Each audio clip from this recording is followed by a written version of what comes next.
We are here at the Bothell United Methodist Church. My name is Nancy Verheyden, and I have the distinct pleasure of working with many other members on a project to capture the oral histories of our members here at the Bothell UMC. Today is Tuesday, May 23rd, 2017. After hitting an historic record for being the wettest winter through early spring period on record, the weather today is glorious. Sunny, blue skies, and a gentle temperature of about 77 degrees. Sitting next to me is Mrs. Bobbie Johnson, longtime member of the Bothell UMC. In an earlier conversation, Bobbie shared with me that she was born on January 5th, 1926.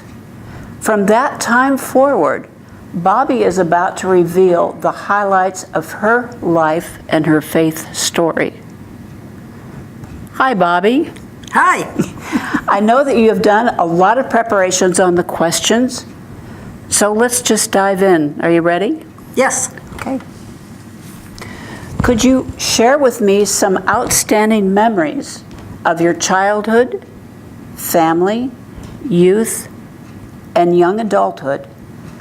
I was born in Manson, Lake Chelan, and my sister, which was a year younger than me, she was born on February 13th, 1927. And our mother died when we were younger, so we don't remember her. And our grandmother took us in her home and took us to her home in Seattle. And our grandmother her husband was a ladies' store called Westburg Childs, and he was doing very well, but he died and left her very well. So it was during the Depression, and she sent us, my sister and myself, to Annie Wright Seminary in Tacoma. We were only young ones there, but my sister was 4 and I was 5, and we learned to be polite. Bobbie, can you tell me a little bit more about your time at Annie Wright? We learned a lot of things from that school, because we had so many places to try, like dancing, tap dancing, and we had also piano and music, and we also had the chapel, that we go to the chapel every morning and every night. And we remember, both of us, was hymns, and we still know those hymns. I'm sure you do. But also we had to wear veils on our heads because going in the chapel, because we thought that if we didn't have those veils on, God would kill us. So we wore those veils. And we had learned to eat very, very nicely. I learned French for 5 years. And when we went to Paris, with my husband and I was able to speak French. But the problem was that they answered me, and I couldn't answer them. We had a swimming pool. We learned swimming. Bobbie, at Annie Wright, do you recall the time in history when you went? Wasn't it during the Great Depression? Yes, it was. Yeah. Yes. Did you feel that experience there? I didn't know it. No. I didn't know it because at Annie Wright, there was the Ringler girls there. There was a Weyerhaeuser. The Weyerhaeuser girls? Weyerhaeuser people, yeah. It was all people that are very, very wealthy. I see. But we didn't know that. We just thought we were people. Bobbie, you stayed at Annie Wright for about 5 years? Yes. Why did you leave at the end of 5 years? Because my grandmother died, and we couldn't. My dad couldn't pay anymore. I see. Besides, we wanted to go to a high school. Mm-hmm. We were ready for that. And where was that school? With high school, Highline High School in Burien. Okay. Uh-huh. And do you have any particularly fond memories of that? Yes, I do, very much. Actually, when I was a senior, I was a cheerleader, Okay. and there was only 1 and 3, so there's 3 of us. And we did the footballs and the basketballs, sports, and we really enjoyed it. And then also, I was the president of the pep club. I can believe Can that. you imagine that? Yes, I can. Yeah, okay. And then I graduated in 1944. And at that year, the boys were all gone because they were in the war. Yes. I went to work for iMagnin. In an earlier conversation, you told me that you learned to really sew, and you are known as a fine seamstress. You learned that in your high school years? Is that true? I learned it in high school, yes. Yeah. But actually, God gave me that big gift. And so I had it already. Yes. That was my gift. And so I used it all the time. I wore all my clothes, made all my clothes in high school, and ever since. I've always wore my own clothes. Are you wearing them now? Yes. Bobbie, when you were working at iMagnins, you mentioned to me that you met somebody special during that period. Can you talk to me about that? Yes, I went to Redondo? Redondo rolling skating rink, and it was ladies' choice, and I saw him leaving. It looked like he was leaving, but he was actually putting on his shoes on, but I didn't know that. I thought he was leaving, so I went up to him and said, "Would you please be my partner for the ladies' chase?" And he said, "I just got here." So we skated, and we skated, and we skated for a long time. You must have skated for a long time. We really liked each other. And so in 1 month, we were engaged. And this was your husband, soon-to-be husband? Yeah. But when I told my father, he said, "I want you to wait 1 year before you go, before you are married." And we said, yes, we would do that. Yes. So we did. And so when did you get married? We got married on September 10th, 1946, at a church in the university. And I made all the maids, or the honors. I made 5 gowns and my own gown. Bobbie, after you were married and came back from your honeymoon, where did you first live with your husband? We lived in Fairfield, California, and he was in the Travis Air Force base. Okay. Yeah. What did he do in the military? He was work with airplanes. He was a sergeant? Sergeant. Okay. All right. And then shortly after that, it sounds like you came back to the Seattle area because something happened that was wonderful for you and your husband. You had a son in 1947. Oh, yes, that's right. At Sandpoint. Yeah. Sandpoint, yes. Sandpoint Naval Station? Uh-huh. He was at the naval station, but actually across the street was a restaurant, and the people were over there with Air Force people. And they were trying to get the naval people to change to Air Force. And my husband said that he knew that he would maybe not have to go, would never be able to retire. So he changed over to Air Force. And then that's when we went to Travis. Okay. And your son was born at the Sandpoint Naval Station? Yeah, Navy. Okay. And what was your son's name? Terry Terry. Dean Johnson. And he was born on? August 13th, 1947. Okay, all right. And then the next one was my daughter, and that was when we moved, well, we were at Travis, and we had to go to, the only hospital was in Presidio, Yes, and that was in San Francisco, and that's where she was born at 9/49 and February 20th, of which year? 1949. And her name was? Kathy Lee Johnson. Okay. You have an interesting fact about the cost of hospitalization when you gave birth to your children. Can you tell us that? It was $18. For That's all, the whole thing. For the Yeah. labor, delivery, and hospital? Everything. Wow. And Army and Navy was the same price.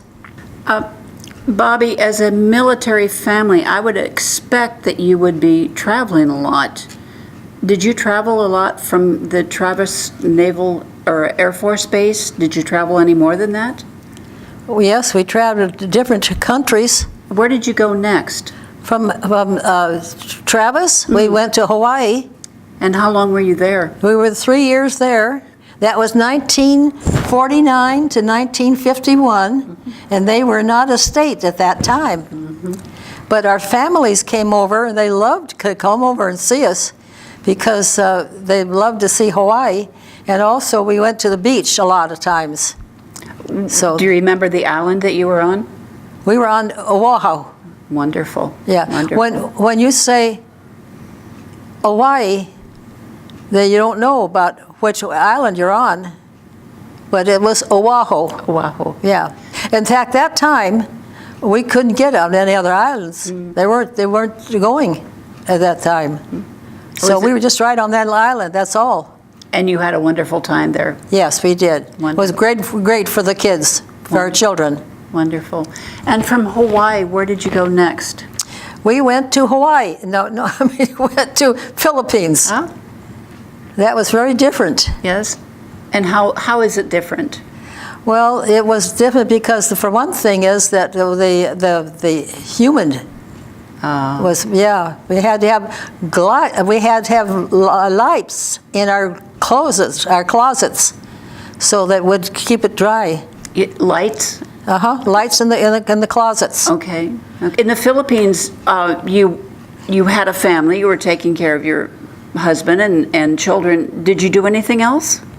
I worked as a secretary to a lieutenant. Lieutenant. Oh my God, okay. And he was on base? Yes, on the base, yes. Okay. In fact, because of that, I got us to go to Hong Kong. We went to Hong Kong and bought a lot of things there from there. And then also we went to Singapore. Oh my goodness. Because I was able to do that with that being a secretary. And so we got a lot of furniture. Yes. From that, and we sent it back to the Air Force, brought it back to, sent it back to us, to Philippines. Yeah, that's right, because we were, yeah, okay. And then from the Philippines, did you send it on to the States? When we're ready to move, Yes. yeah, we did. Okay. So then after the Philippines, did you come back to the States or did you go on yet somewhere else? We went to Texas. Okay, well that's the States. And that was 4 years. Yes. I was trying to think of something else about Philadelphia, but I can't think of it. Okay, maybe Okay. we can come back. Tell us about Texas. Was it hot? Texas is Where pretty were you? big. Yeah. Where were you in Texas? We were in Del Rio, which is on the border of Mexico. Okay. And my husband was in Laughlin, Laughlin? Yeah. Air Force. Bobbie, in the Philippines, you traveled from the Philippines over to the Orient, and then you came back to the Philippines. Did you have any outside of the home activity? Could you tell me about any of those activities? Well, I learned how to play golf. Okay. And somebody told me that don't go on the golf course unless you have learned some lessons. Yes. So I learned 10 lessons. And then I went out on the golf course and tried it, and it was wonderful. Wonderful. Okay. And then from there, you went on to Texas, and I would assume, And we also had a maid there, so I didn't have to cook. tell me a little bit more about this golfing Okay. expertise that you have. Well, I met Carol, which was a very good friend, and we went golfing every day for 4 years. And we took some, oh gosh. You went into some tournaments? Yes, we took tournaments, and we also got trophies. And she had an 8 handicap, and I had a 12. So we did very well. All right. Now, from Texas, did your husband retire out of the military while he was in Texas? Yes, Okay. yes, we did. And from there, did you come back to the Northwest? And that was the 19, was it 19? 1961? Yeah, 1961 is when he retired. And so we went back to Seattle. My dad, who is a builder, had building, while I was in the Philippines as a secretary, my money went into Seattle. All my money went to Seattle, and we bought the land that we were going to build our house on. And then when we came back to home, my dad had started building our house for us. Was that in Seattle or in Kenmore? That was in Kenmore, Okay. over the Lake Washington. Yeah. You found this beautiful home that your father had built. You had invested in the property while you were in the Philippines.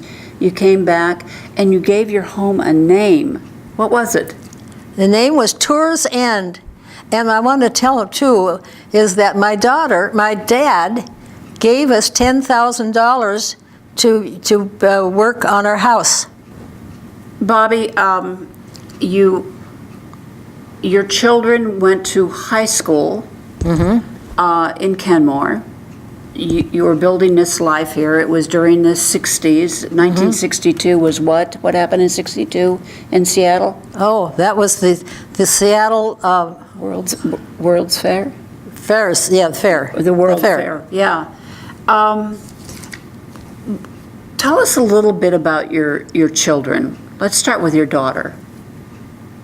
She was I went to Alaska Airlines, and she was a stewardess. When Kathy and her husband were flying Alaskan Airlines in 1971, can you pick up from there and tell us a little bit more about what was going on then? Well, they went on to Juneau, and Juneau, they hit the mountain.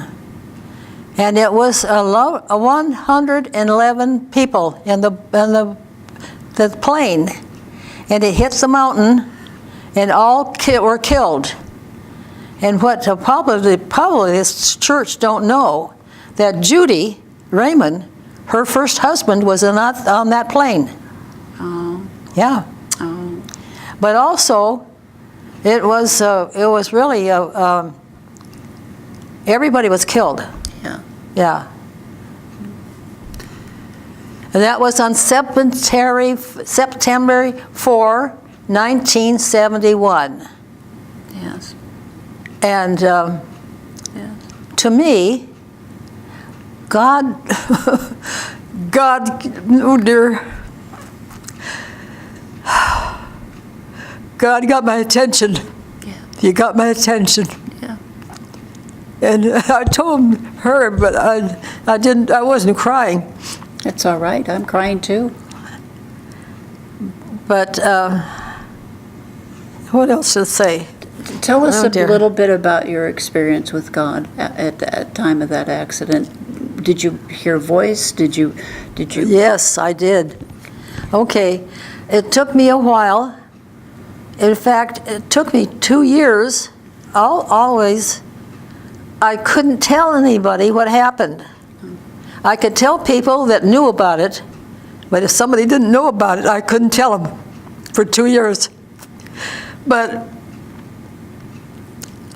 What changed when you were able to start talking about your? I'm trying to think. Did your faith? I wondered where she was. Oh, here, this is a good one. I wondered, this is a good one. I wondered where she was. And God dreamed me. I had a dream.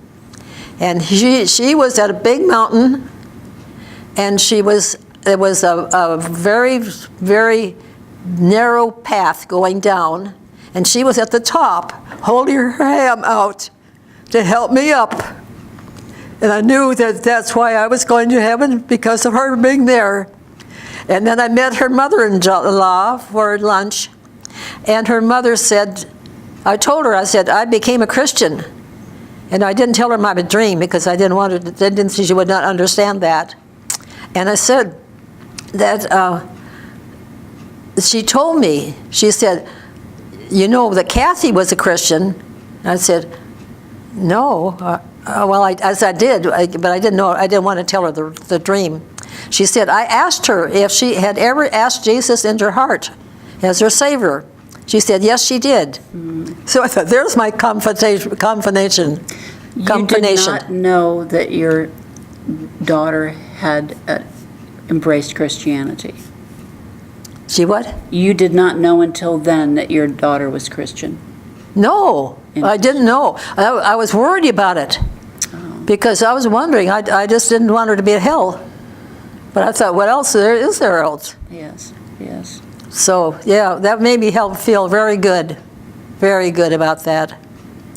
Bobbie, can you tell us a little bit about your affiliation and relationship to church? Let's start off with, were you baptized? Can you tell us where? I was baptized in a church of my aunt and uncle, and I was just baptized from the church. But then when I started reading the Bible, and I saw where Jesus was baptized, and I thought, uh-oh, I've got to baptize like Jesus did. So So a friend of mine was over in Bellevue, and she had a pastor over there, and she had a swimming pool. So he baptized me there in that pool. So I felt like, okay, I'm okay now. Do you remember how old you were? Oh dear, I was probably 49. Okay. Your daughter, Kathy, died in 1971. You grieved deeply, of course. Mm-hmm. You had a dream. God spoke to you. Were you at that time going to a church, or were you at that time reading the Bible? No, I was not. What happened? Did your cousin help you find a store? My cousin said there was a Christian store right down at Lake Forest Park. And so I thought, I've got to go down. I've got to have a Bible.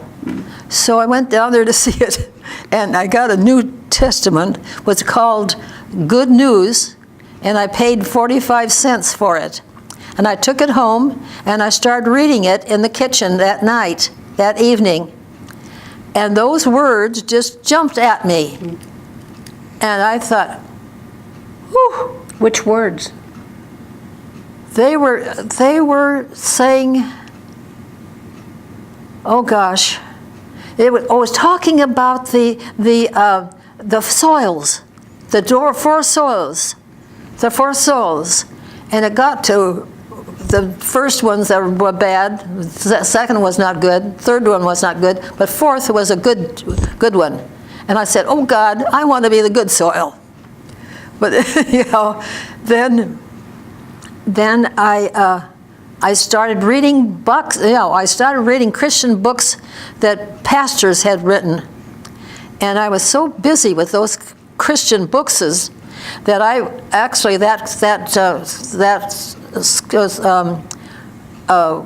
Christian book store, I was their best customer because I was reading all their books. And finally, at 4 o'clock in the morning, I heard 3 words, and it was so strong and so immediately, very, very bad, not very bad, very good. But it was God. And I heard his words. I heard absolutely his words. 3, read your Bible. And I said, yes, sir. Yes, sir. So I started reading my Bible. I read my Bible, the Living Bible, all the way through. And I've been doing that ever since.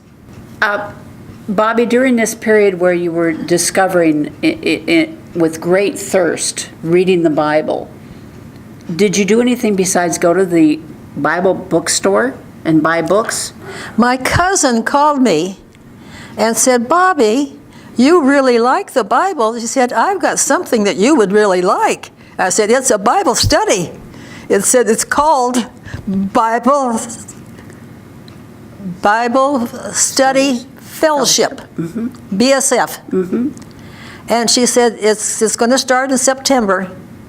And so I thought to myself, if she called me, the least I could do is go check on it. So I did. I went check on it. And I saw all those ladies, and they're so wonderful. They were so joyful. And I thought, oh, this is really great. And then, what did I do? How long have you been associated with her?